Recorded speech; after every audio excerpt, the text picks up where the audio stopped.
errands this morning. Galing kami sa isang documentary rin ng mga kaibigan natin mulungan. Sa page po ng Tatong Collier, may nagpapunta sa atin sa dun, sa Davao. Kala ko tapos na pag mag-explain na dapat tapos na yon. Pero may mga sumasawsaw dumadagdag issues. Parang tinatakot pa ako. May mga ganong factor na parang gano'n sa dati as usual. Iintayin daw sa Davao, ganyan. Ito ang comment niya.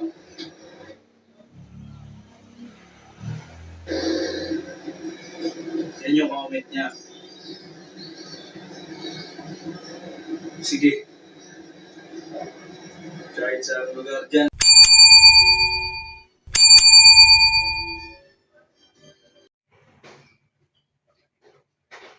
So, ayan, mga viewers ko, dito naman pa ako. Kumusta po kayo yan, mga kababayan ko dyan? Luzon, Visayas, Mindanao, mga OFW, mga Crespo Pratik, mga viewers sa Pugo Biyahero. Welcome po ko sa aking YouTube channel. Please subscribe, like, share, and comment. Mga viewers sa Kalinga Prab, Kiabal, Ate Dati Jack, viewers ni Gloria Kayatalita, viewers ni Kabisnes, viewers ni Papalis TV, viewers ni Tatay Tikram. Welcome po kayo sa aking YouTube channel. Please subscribe, like, share, and comment. Ganoon din ang mga viewers ni Miss Ivana Lawi at viewers ni Daddy Frankie at viewers ni Senator Rapi Tulfo sa kanyang programang RTIA. Welcome po kayo sa aking YouTube channel. Please subscribe, like, share, and comment. Kung di pa kayo nakapag-subscribe, comment lang po kayo, mag-like, malaking bagay na po sa akin yan, at mas maganda kung hindi kayo mag-skip ng ad. Okay? Tuloy tayo, mga viewers ko. Kasi may napanood akong upload video ni Dongs TV. Meron siyang upload video na dahil po nagbabala siyang pumunta ng Davao, pero doon sa kanyang upload video, merong nagbabanta sa kanya. May nagbabanta sa kanya na pag pumunta raw siya ng Davao, ay yung bracelet ay binigay niya di umano kay Krishna at kay Pugo Biyahero ay ipakakain sa kanya. Mga viewers ko. So, lalong tumindi mga viewers ko yung mga yung mga baser ni Dongs TV. At hindi naman siya natatakot dito sa nagpagbabanta na to, kung sino man to nagbabanta sa kanya, itong dito sa kuan. At least meron siya pinanghahawakan na na message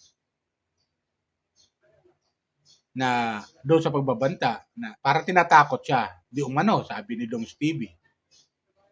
So gusto niya, tatanong niya nung saan diyan particular sa Davao at pupunta siya mismo para mabilis kaagad sila magkita. So ganon. Siguro naman mga viewers ko, hindi naman siguro gagawin ng tao na yun. Napaka-unprofessional naman. Di ba? Napaka-unprofessional naman kung gagawin niya yun para lang, maging ganyan-ganyang pag-uugali. Di ba? Napaka-unprofessional. Kaya para sa akin, napaka-unprofessional kung nananakot ito kay Dongs TV. Wala naman nagawang kasalanan si Dongs TV. Di ba mga viewers ko? Wala naman nagawang kasalanan. Sumakay lang siya doon sa issue na wala namang katotohanan. Di ba? Itong taong ito nagbabanta kay Dongs TV. So, para sa akin, napaka unprofessional niya. Di ginagamit yung kanyang kupote. Kung may mangyari kay Dongs TV dyan sa Davao, papunta dyan, tapos hindi naman siya ang gumawa, di ngayon sisisihin siya ngayon. Di ba? Yung mga ganon, hindi nag-iisip Napaka-unprofessional para sa akin. At wala namang nagawang kasalanan si Dong Steven sa kanya. Ba't ganon? Di ba? Nagbabantaan niyang tao na wala naman nagawa sa kanyang kasalanan. Di ba? Malaking kasalanan ba yon yung makikipag-usap siya kay Krishna? Malaking kasalanan ba yon na na sumayaw sila ng TikTok? Malaking kasalanan na ba yon? Di ba mga viewers ko? Comment na kayo kung tama sasabi ko. Ito kumuha ko ng video clip ni Dong Stevie doon sa kanyang sinasabi na may tao na nananakot sa kanya na pagdating daw niya ng Davao, yung bracelet ipakapakain sa kanya. Ito kumuha ko ng video clip mga viewers ko. Panoorin natin, kayo ang humusga kung ano masabi. Comment lang kayo at subscribe lang po kayo kung di pa nakapag-subscribe. Panoorin natin. Errands this morning. Galing kami sa isang documentary pa rin ng mga kaibigan natin mulungan sa page po ng Tatong Collier. May nagpapunta sa atin sa dun, sa Davao. Akala ko tapos na pag mag-explain na dapat tapos na yon. Pero may mga sumasawsaw dumadagdag issues. Parang tinatakot pa ako. May mga ganong factor na parang gano'n sa dati as usual. Iintayin daw ako sa Davao, ganyan. Ito ang comment niya.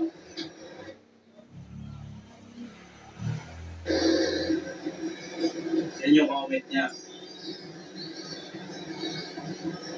Sige. Kahit sa lugar dyan sa Davao. Tingnan natin. Kasi wala na, normal ang buhay na ulit. Tama na tayo sa hamok. Duyan-duyan. Kasi pagod buong araw, umaga. Punta kami ng Tondo. Sa dati naming mga pinupuntahan. I mean, nung ako ay isang MTPP vlogger, umiikot kami dyan sa Moriones, dyan sa Delpan, dyan mga ugulo talaga, grabe. Yan, may nanutok na ng baril dyan, meron ng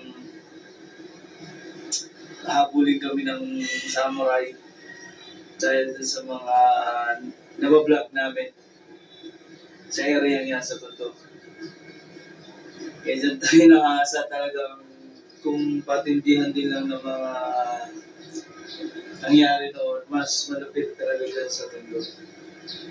Kasi di yung nakasama kong MTPP, ang area talaga nila, yung buong Tondo, buong Divisoria, yan yung nililinis namin, may kinaklamping, may tinatanggal sa mga kalsada. So, siyempre yung mga tao, talagang galit. Malay bang magluwak ng ganito sa ito? Wala tayong stand. So yun. Kaya nag-iisip ako ngayon, ngunit makipagkita tayo dyan sa... Kasi ako daw, may mga bintang na naman. Explain na yan ni Master Magkasama kami niyan, kami lalakad. Siguro yung mga kasama kami iba na nagnauna na sila. Ibigay yung bata na ginawa niyang bracelet. Yung ganitong mga bracelet. Pero ito, tagal na ito, MTV ko vlogger pa ako. Investment na gold. Yun, gumawa yung bata para doon kina Sir Paul and Chris na naibigay. Kasi fan na fan yung bata. Talagang siyang mismong gumawa ng bracelet na yun. Inabot sa amin ng Master Ring. Sabi ko kay Master Ring, ikaw na magbigay dyan sa kaibigan natin. At siya naman na nagbigay talaga, si Master. Sa bracelet. May mga bintang kasi. Bigay ko daw yun, gano'n. Bigay para sa, diba? Bibigay ng mga gano'n. Pero thank you dun sa bata nagbigay. Yung pangalan niya is Sophia from that island. Siya yung gumawa mismo, handmade. Thank you. Kasi talaga pinaghirapan ng bata yun na gawin. Hindi sa mga nag-aaman-aman sa akin na parang mag-ingat ako ganun. Magkikita tayo sa Davao. Sabi sa akin ganun. Tinatakot ako. Mga viewers. Tinatakot ako. Tinatanong ko siya, saan ba siya sa area doon? Para doon talaga tayo magkita. I mean, doon na kayo magkita. Wala naman sa akin yun. Gusto ko lang maliwanagan. Ano yung gusto niya sabihin? Ano bang meron? Bakit kailangan humantong sa gano'n na paghahamon? Parang pananakot na din. So, ayun, di ba? Napanood natin. Kaya tuloy, naikwento tuloy ni Dong Stevie, yung pagiging ko niya dati, vlogger niya, maging vlogger siya nung meron silang lininis dyan sa Maynila, yan sa Badang Tondo, na hinahabol pa sila ng samurai, tututukan parang baril, pero hindi sila umatras. Parang gano'n, di ba? Naikwento niya, ibig sabihin, hindi siya natatakot doon sa tao na yon na nagbabanta sa kanya. Dahil wala naman siyang kasalanan. Wala naman siyang ginawang kasalanan doon sa tao na yon na ba't magbabanta? Di ba? Binabasta nga siya, tapos pagbabantaan pa. So, hindi maganda. Para sa akin, bilang viewers, hindi maganda yung pag-uugali ng tao na yon. Di ba? Ganun yung mga verse ko. So, pangit. Pangit. Huwag tayong ganun sa kapwa natin. Wala naman nagawang kasalanan sa iyo eh. Di ba? Mahirap yan. Kung may mangyari kay Dong dyan sa Dong Stevie dyan sa Davao, pag pumunta dyan ikaw ang unang-unang hahanapin ng batas. Ikaw ang unang-unang hahanapin. Hindi naman ikaw ang gumawa. Hindi gano'n yung mangyayari. Pero ikaw na yung principal suspect pa nagkataon. Di ba? Matapilok lang si Dong Stevie dyan sa gilid ng kalsada sa Davao pagkakuan. Ikaw ang unang-unang pagbibintangan nun na maaaring binato mo yung kanyang paa. Di ba ganun yan? So pangit yung ganyang mga ugali meron yung tao na yan. Hindi nag-iisip, hindi ginagamit yung utak dahil lang sa issue na walang kakwenta-kwenta mananakit ka ng kapwa mo. Hindi maganda. Di ba ganun yung mga viewers ko? Comment lang kayo Hindi maganda yung ganung galing tao. Napaka-kitid ang utak para sa akin. Yung gagawin niya, pagbabanta kay Dong Stevie, na wala naman yung tao ginawa sa kanya. Di ba? Pero ganun pa man, pupunta pa rin ng Davao si Dong Stevie. Di ba? Pupunta pa rin siya kasi wala naman siya kasalanan Ano makasalanan niya? Di ba? Wala naman siya naging kasalanan Kahit kay Krishna wala siya naging kasalanan. Di ba? Kung kay Pugong Bihero tinutukoy niya, wala naman siya nagawang kasalanan na mabigat. Bagamat pinagsabihan ni Pugong Bihero, doon sa kanyang live, pinagsabihan niya, at pinatawad niya na, ibig sabihin, ano ba klaseng patawad yung ginawa ni Pugong Bihero? Sinaktan ba si Pugong Bihero? Hindi naman. Minura ba si Pugong Bihero? Hindi naman. Di ba? Kung pinatawad man ni Pugong Bihero, anong kasalanan nagawa? Kay Pugong Bihero yun. Wala tayong alam dun.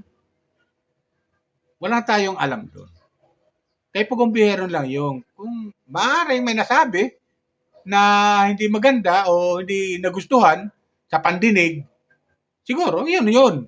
Pero hanggang doon lang yun. Nasa kay Pugumbihero lang yun. Kung nagkasala man siya, kay Pugumbihero lang. Wala na sa iba. Lalo sa ibang PBT. Wala na siyang kasalanan doon. Mas lalo sa ating mga viewers. Di ba? Wala sa nagawang kasalanan. So, ganun yun mga viewers ko. Kaya itong taong ito, para sa akin, napaka-unprofessional. Di ba? Napaka-unprofessional. Sumasakay lang sa issue, magbabanta na siya sa tao. Wala naman nagawang kasalanan sa iyo yung tao, si Dong Stevie. Ba't magbabanta ka? Di ba?